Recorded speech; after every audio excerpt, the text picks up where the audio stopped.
Let me tell you something you may have never said out loud, but have already felt inside. The fear of depending on a cane, a walker, or even another person just to stand up, walk, or take a simple step without insecurity.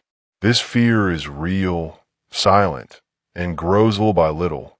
When the body starts losing strength, when the legs suddenly fail, or when we notice that walking doesn't feel as natural as it used to. Before we begin, let me ask you something quick.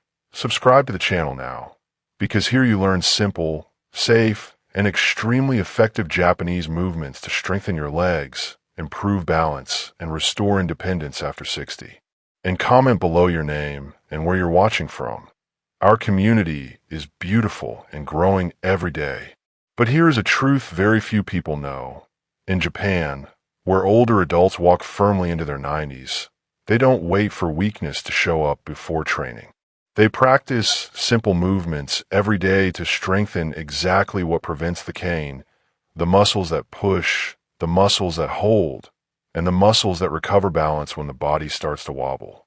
And today I'm going to teach you this same Japanese sequence in 5 movements you can do at home, safely, using only a chair and a wall. Stay with me, because this can change the way you walk, and maybe even your life. Movement 1. Knee lift balance march. Let's start with one of the most used movements in Japan to maintain a firm walk after 60. They call this exercise the stability march because it prepares the body to lift the legs effortlessly, something essential to avoid tripping and to prevent dependence on a cane. Stand beside the wall and lightly touch it with your fingertips, just for safety. Now slowly lift one knee, as if taking the first step of conscious walk. Lower it and repeat with the other leg. Do 10 to 20 lifts, alternating legs at your own pace. To do it safely, keep your torso upright.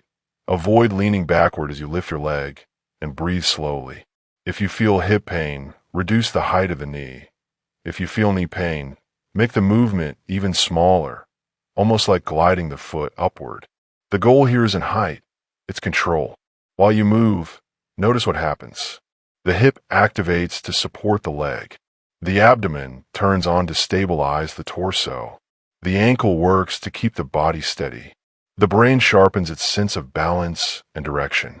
This movement deeply strengthens the hip flexors, the gluteus medius, and stabilizer muscles that prevent falls.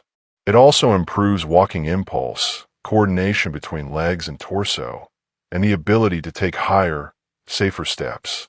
Training this daily reduces the risk of dragging your feet and increases confidence when walking on uneven sidewalks.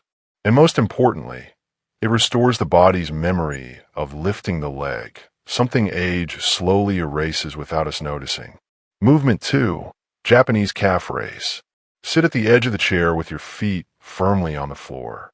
Hold the sides of the chair to ensure safety. Lift your heels slowly, rising onto the balls of your feet. Then lower them gently. Repeat 10 to 15 times. To perform safely, keep your knees facing forward without letting them fall outward. If you feel calf pain, reduce the height. If you get a cramp, stop, breathe, and return slowly. And if you have stiff ankles, begin with very small movements. Even 1 centimeter already activates the muscles. This movement strengthens the calves, which work like a second heart pump, helping improve circulation and reducing swelling in the feet and ankles. It also greatly increases ankle stability, improves walking propulsion, and activates muscles that protect the knee in every step. It improves the ability to stop and change direction without losing balance, crucial for avoiding the cane in the future. And here's an important detail. Strong calves make you walk taller without dragging your feet. Movement 3. Side step.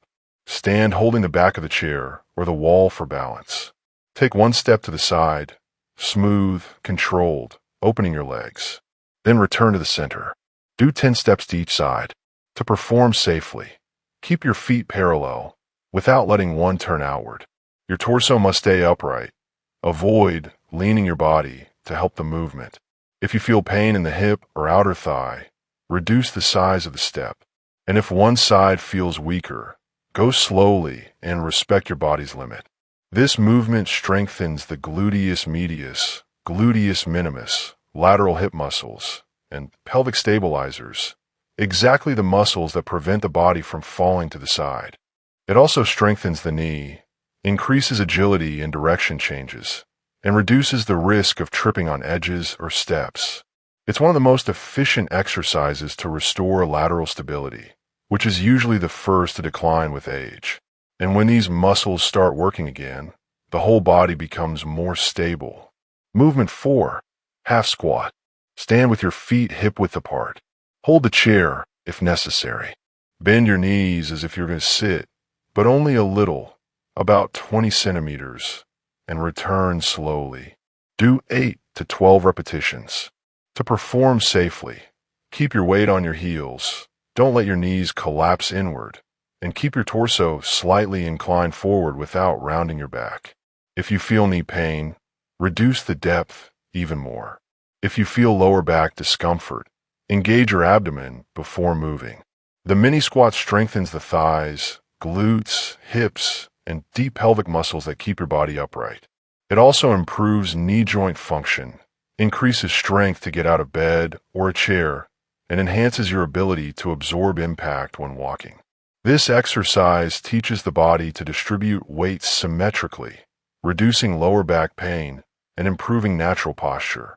And beyond that, it restores functional strength, the strength of daily life, that you use to live with independence. Movement 5. Weight shift. Stand facing the wall and touch it only with your fingertips. Place your feet hip-width apart. Shift your weight gently to your right leg. Return to the center. Shift to the left. Repeat 10 to 20 times. To perform with full safety, keep your torso aligned without leaning too far sideways. Use your fingertips only as a guide, not as support. If you feel hip pain, reduce the range of motion. If your ankle feels weak, make the movement smaller until stability returns. Lateral weight shifting strengthens deep stabilizer muscles of the hips, ankles, and feet, essential structure for walking without wobbling. It improves proprioception, teaches the body to correct micro-instabilities, and increases the strength of supporting yourself on one leg at a time. It's the perfect movement to restore walking confidence, prevent falls, and bring fluidity back to your steps, even after 70 or 80 years. And the more you practice, the more your body learns to react to imbalance before you even notice it. Safe progression. Start holding the chair. When you feel safe, try doing part of the movement with one hand off, then both hands off, but keeping the chair close. And only when the body truly responds, perform without support. In Japan, they say, first safety, then strength. And that's exactly how I want you to train. If you want to avoid a cane, a walker, or losing independence, this sequence is an excellent start. It takes only a few minutes a day, but the impact can follow you into your 80s, 90s, or beyond. Now tell me in the comments, do you already use a cane, or are you afraid of needing one? Your answer can help others in our community too.